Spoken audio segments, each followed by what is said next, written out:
Good morning to all.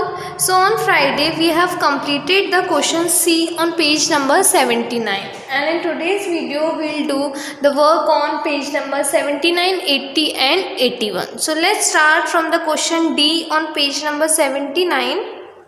Add one more paragraph to the above story. End it the way you want it to end. Add one more paragraph to the above story. End it the way you want it to end.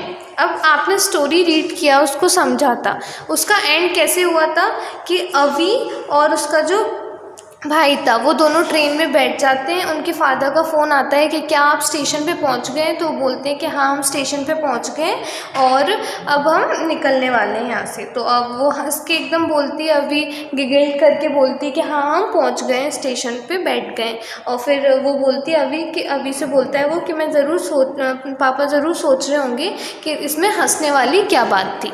तो ऐसे करके ये story ख़त्म हो जाता है। अब आपको क्या करना है, क्वेश्चन डी में अपनी मर्जी से आपको इसमें एक पैराग्राफ ऐड करना है। मतलब इसकी एंडिंग एक्चुअल में जिस तरीके से हुई है उसके बाद आपको एक और पैराग्राफ इसमें ऐड करके एंड करना है जिस स्टोरी को जैसे आप करना चाहते हो।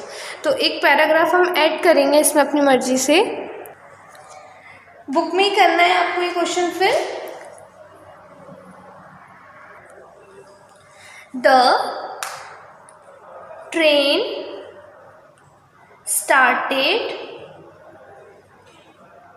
after 10 minutes. 10 minutes.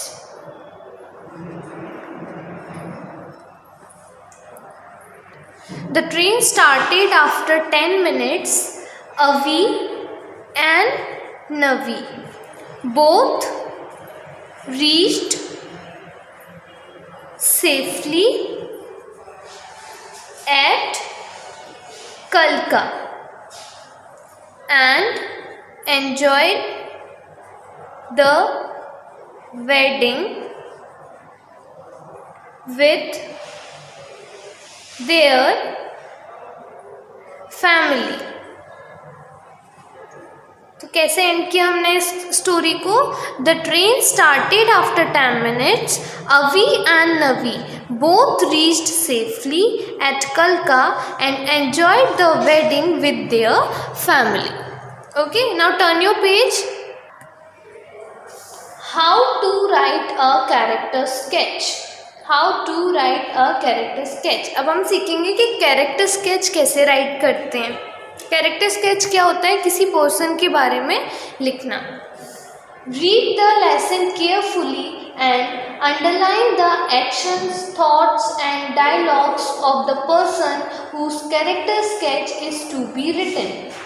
आपको क्या करना है, जिस भी पर्सन के बारे में आपको कैरेक्टर स्केच राइट करना है उस पर्सन से रिलेटेड जो भी एक्शंस हैं, थॉट्स, आइडियाज़, डायलॉग्स, जो भी उस पर्सन से रिलेटेड उस चैप्टर में आया है उसको अंडरलाइन करना है आपको। The inner qualities of a person are reflected in his actions and words. Use adjectives to describe the negative and positive traits of the character. Then pick out instances from the text that support your choice of words. तो जो inner qualities हैं उस person की जिसके बारे में हमको character sketch right करना है वो पता चल जाएंगी हमें from his actions and words जो हमने अंडरलाइन करे हैं चैप्टर में। फिर हमको एडजेक्टिव यूज़ करने हैं कोई भी नेगेटिव और पॉजिटिव ट्रेट्स बताने के लिए उस कैरेक्टर के, कि मतलब उसमें कौन सी अच्छी बात है, कौन सी बुरी बात है जिस पर्सन के बारे में हम राइट कर रहे हैं, उसको बताने के लिए हमें एडजेक्टिव्स यूज़ करने। फिर उसके बाद आपको क्या करना है, इंस्टेंसेस निकालना है अपने टेक्स्ट में से। इंस्टेंसेस मतलब उदाहरण, एग्जाम्पल्स जो आपने निकाले वो निकालने हैं आपको अपने टेक्स्ट में से जो कि उन वर्ड्स को सपोर्ट करें जो आपने चुने हैं उस पर्सन के बारे में लिखने के लिए। तो इस तरीके से हम कैरेक्टर स्केच राइट करते हैं किसी भी पर्सन का। Now given below are the words used to describe a person's personality. Circle the positive personality traits. You can take help of a dictionary.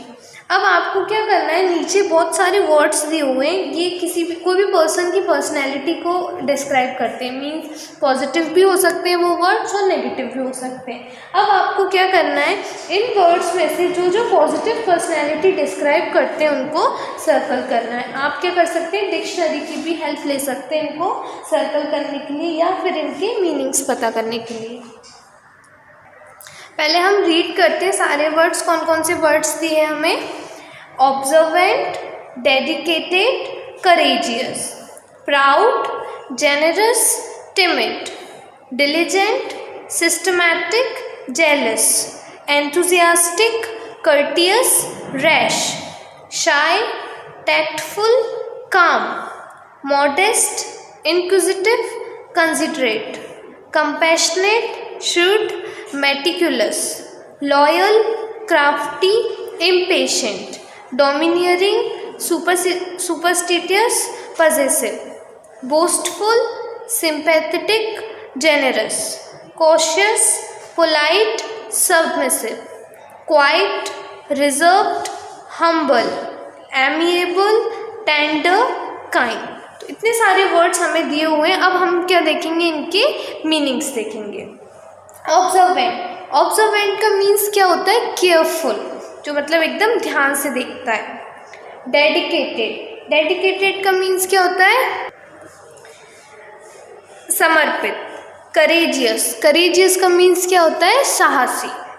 Proud, proud means क्या होता है, गर्व। Diligent, diligent means होता है मेहनती। Enthusiastic, enthusiastic का means होता है उत्साही, जो एक्साइटेड रहता है। शाय, शाय मीन्स शर्मीला। मॉडेस्ट, मॉडेस्ट मीन्स होता है कॉमन, कोई भी कॉमन चीज़ मीन्स मामूली। कंपैशनेट, कंपैशनेट का मीन्स होता है दयालु, पिटीफुल जिसे बोलेंगे। लॉयल, लॉयल मीन्स डिवोटेड, सच्चा। डोमिनियरिंग, डोमिनियरिंग मीन्स होता है घमंडी। बोस्टफुल, बोस्टफुल मीन्स भी सेम प्राउडी जिसे बोलेंगे हम। कॉशियस, कॉशियस मीन्स होता है सतर्क, अलर्ट। क्वाइट, क्वाइट मीन्स शांत। एमिएबल, एमिएबल मीन्स होता है सुशील। जेनरस, जेनरस मीन्स होता है उदार। सिस्टमैटिक, सिस्टमैटिक मीन्स ऑर्डरली, व्यवस्थित। कर्टियस, कर्टियस मीन्स विनम्र। टैक्टफुल, टैक्टफुल मीन्स एलिगेट, विनम्र। Inquisitive, inquisitive means excited. shrewd, shrewd means चालाक। crafty, crafty मीन्स भी सेम। सुपरस्टिटियस, सुपर होता है अंधविश्वासी। सिंपैथेटिक मीन्स होता है सहानुभूति। पोलाइट, पोलाइट मीन्स होता है सभ्य, विनम्र। रिजर्व, रिजर्व मीन्स होता है आरक्षित। टेंडर, टेंडर मीन्स होता है ऑफर करना। करेजियस मीन्स बता दिया मैंने क्या होता है, साहसी। टिमिड, टिमिड मीन्स होता है आसानी से डरने वाला। जेलस मीन्स जलन। रैश मतलब जल्दबाजी में। काम मीन्स शांत। कंसिडरेट मीन्स रैशनल, विचारशील। मेटिकुलस, मेटिकुलस मीन्स सूक्ष्म। Impatient means restless. Possessive means मालिकाना। जेनरस, जेनरस मीन्स उदार, लिबरल जिसे बोलेंगे इंग्लिश में। सबमिसिव, सबमिसिव मीन्स क्या होता है, सेम एज कर्टियस मीन्स विनम्र। हम्बल मीन्स नम्र। काइंड मीन्स मेहरबान, मोड। तो ये सारे वर्ड्स थे जिनके मीनिंग्स हमने देखे। अब हमें क्या करना है, सर्कल करना है उन वर्ड्स को जो कि पॉजिटिव पर्सनैलिटी शो करते हैं। अब जो भी मीनिंग्स मैंने आपको बताए हैं उनके अकॉर्डिंग आपको फाइंड आउट करना है कि इनमें से कौन से वर्ड हैं जो कि पॉजिटिव पर्सनैलिटी शो कर रहे हैं, मतलब कौन सी अच्छी पर्सनैलिटीज़ है, उन वर्ड्स पे आपको सर्कल करना है। Now write a character sketch of the father in the story the journey begins. You can take help of the words given above. अब आपको क्या करना है, जो द जर्नी बिगिंस उसमें जो फादर थे उनका कैरेक्टर स्केच राइट करना है कि वो कैसे थे, कैसी उनकी पर्सनैलिटी थी। आप क्या कर सकते हैं, उसमें इन बॉक्स में से हेल्प भी ले सकते हैं, वर्ड्स यूज़ कर सकते हैं इस बॉक्स में से लेके। तो स्टार्ट करते हैं।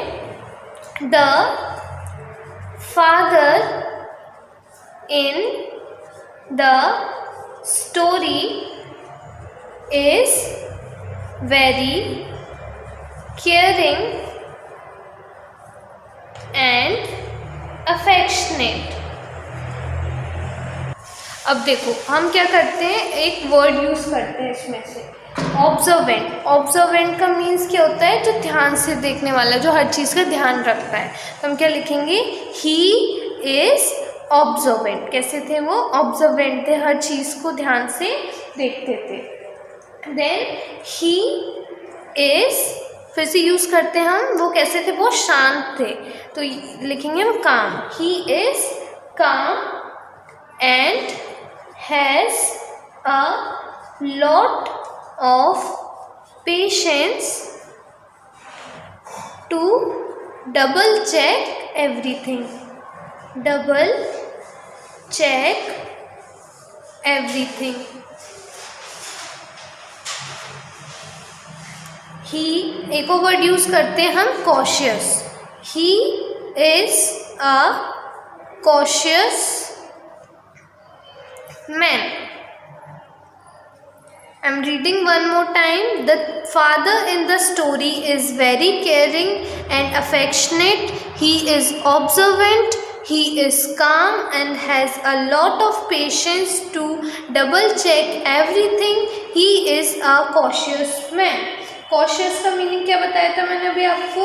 Cautious का मीन्स होता है alert। क्या होता है? alert, जो सतर्क रहता है। So the page number 80 is completed. Now come on the page number 81. Circle the correct spellings and write them below. Circle the correct spellings and write them below. अब आपको क्या करना है, हर स्पेलिंग का 2 स्पेलिंग दिया हुआ है, उनमें से जो करेक्ट स्पेलिंग है उस पर सर्कल करना है और फिर करेक्ट स्पेलिंग को नीचे राइट डाउन करना है। फर्स्ट में दिया हुआ है टेम्परेचर, तो टेम्परेचर का कौन सा स्पेलिंग करेक्ट है? टेम्परेचर का स्पेलिंग है TEMPERATURE, टेम्परेचर। तो इस पर कर देंगे हम सर्कल और इसको आप राइट करेंगे यहाँ पे। Second, separation, SEPARATION, separation. Separation का करेक्ट स्पेलिंग है दिस वन, इस पर सर्कल करेंगे और आप इसको राइट करेंगे नीचे। डेफिनेशन, DEFINITION and DEFINATION, कौन सा स्पेलिंग करेक्ट है? The first one. Second, continuous, CONTINUOUS,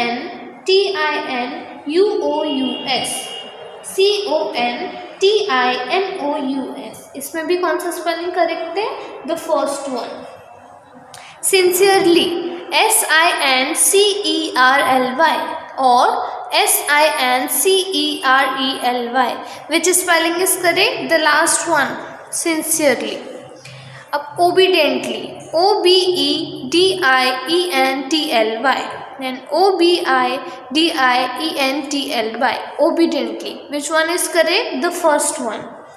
So ये जितने भी स्पेलिंग्स को हमने सर्कल किया है वो आपको राइट डाउन करना है इन ब्लैंक्स में।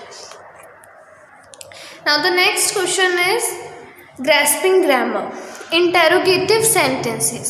Interrogative sentences are those sentences which are used to ask questions. Interrogative sentences वो सेंटेंस होते हैं जो कि यूज़ किए जाते हैं क्वेश्चन पूछने के लिए। जब आपको किसी से क्वेश्चन पूछना है, सवाल पूछना है, तो आप क्या करोगे? इंटेरोगेटिव सेंटेंस का यूज़ करोगे। For example, what is your name, आपको किसी से उसका नाम पूछना है तो आप क्या यूज़ करोगे? इंटेरोगेटिव सेंटेंस यूज़ करोगे, like what is your name, आपका नेम क्या है। Use of did in interrogative sentences. अब यहाँ पे क्या बताया है? डिड का यूज बताया है इंटेरोगेटिव सेंटेंस में। कैसे यूज करते हैं हम did? We use did in the following format to ask the questions in the past tense. अब पास्ट टेंस में क्वेश्चन पूछने के लिए हम डिड का यूज कैसे करते हैं? Did plus subject plus present form of verb plus object. पहले हम लिखेंगे डिड, फिर राइट करेंगे सेंटेंस का सब्जेक्ट क्या है, किसके बारे में बात हो रही है, फिर present form of verb, verb का प्रेजेंट फॉर्म, देन लास्ट में object plus question mark. Question mark सबसे ज़्यादा ज़रूरी है इंटेरोगेटिव सेंटेंस में। Did she go to the market.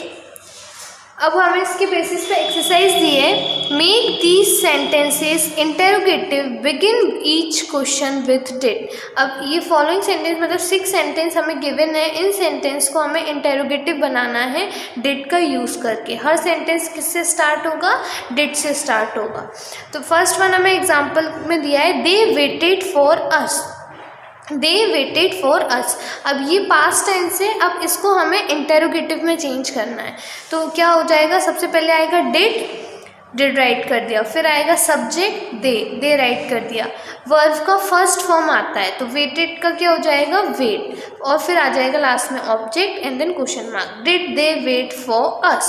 उसी तरीके से सेकेंड हम क्या करेंगे, डिड, फिर आ जाएगा सब्जेक्ट मीन्स रुचि, केम का क्या हो जाएगा, come, then late, did Ruchi come late, question mark. इसी तरीके से आप ये जो लेफ्ट है सेंटेंसेस ये करेंगे खुद से। This one is for your homework. Now the last question for today is give one word, complete the following blanks by giving one word for the following. अब आपको ये ब्लैंक्स फिल करने हैं इन सेंटेंसेस के वन वर्ड देके। First is something that you can not believe, something that you can not believe. आप ऐसी चीज़ जिस पे आप बिलीव नहीं कर सकते, भरोसा नहीं कर सकते, उसके लिए क्या वन वर्ड देंगे आप, अनबिलीवेबल, मतलब जिस पे विश्वास नहीं किया जा सकता, UNBELIEVABLE, unbelievable. Something that you can not forget, something that you can not forget, ऐसी चीज़ जो आप नहीं भूल सकते, तो क्या आ जाएगा, अनफॉरगेटेबल, UNFORGETTABLE,